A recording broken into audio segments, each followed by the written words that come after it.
We're going to be making some homemade salsa here. And so I bought 6 Roma tomatoes at Walmart here, and I cut the tops off a little bit.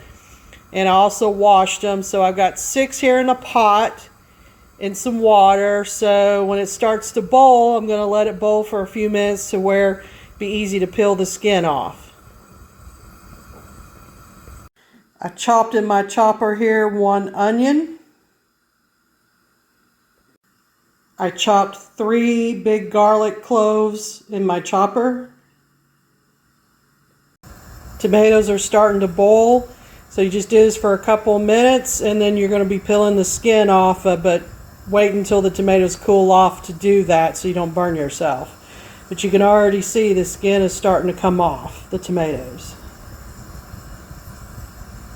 I have 1 jalapeno here, and I washed it, and I took the seeds out here because I don't want any of the seeds in the salsa because it's going to make it really hot. So I'm going to be chopping this in my chopper. Here's the chopped jalapeno that I chopped up in my chopper.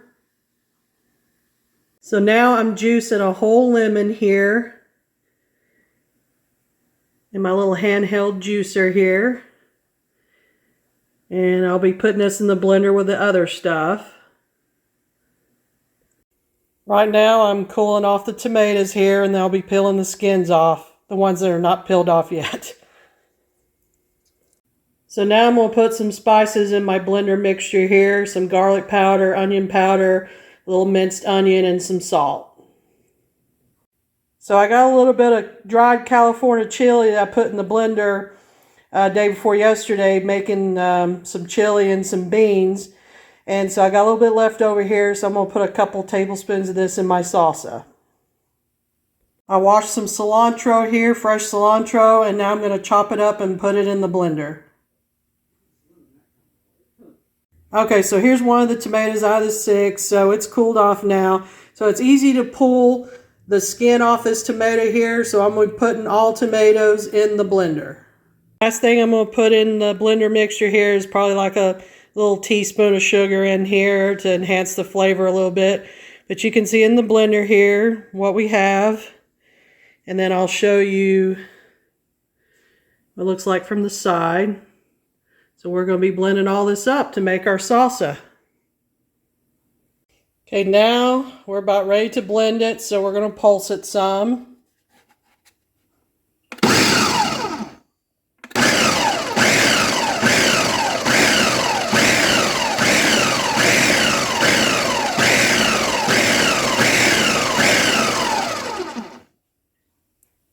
I think that should be about ready. If you need to pulse it a little more, you can. You don't want to blend it for a long time because that can mess up your salsa here. I like mine a little bit crunchier, bigger pieces. So here you can see inside it here. Smells really good. You might have to put a little extra more spices or salt or something if you want to change the flavor a little bit. Some people like theirs really hot and spicy, some people don't. So, yeah, there it is. Here's the salsa in a big bowl here, and you can tell the California chilies, a couple tablespoons of that really enhanced the color and made it dark red. So, it smells good and looks good. You gonna try the salsa here, the homemade salsa? Oh yeah, look at that. Look at that. Oh wow. What do you think? Just more of what I like. That's homemade too. I think it's great. And if you know, of course, it's probably gonna taste better once you put it in the fridge, you know, and get it cold and everything. But yeah, if you got a lot left over, you can actually put it in jars, you know, and seal the top and put it in your pantry, right? Yes. I mean, you don't have to have a garden full of tomatoes. You can just buy a bunch of Roma tomatoes at Walmart and you do this simple recipe. Got a lot of flavor, a lot of sweet kind of flavor to it. Almost a cherry flavor. And it's very mild, so I wouldn't worry about capsaicin warning. Yeah, because I only put 1 jalapeno in there and I took the seeds out and everything. But if you need to adjust it, you can. You can add a little more sugar and salt and whatnot, you know. Or keep the seeds in there. Yeah, if you want it hotter, absolutely. Those California peppers are perfect. perfect for salsa. Yeah, it actually made it darker red too instead of light red. Yeah.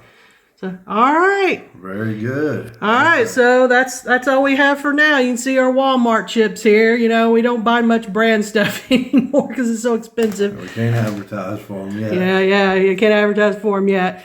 So, but yeah, I hope you enjoy the recipe and hope you like it. And it's actually fun to make. Take care.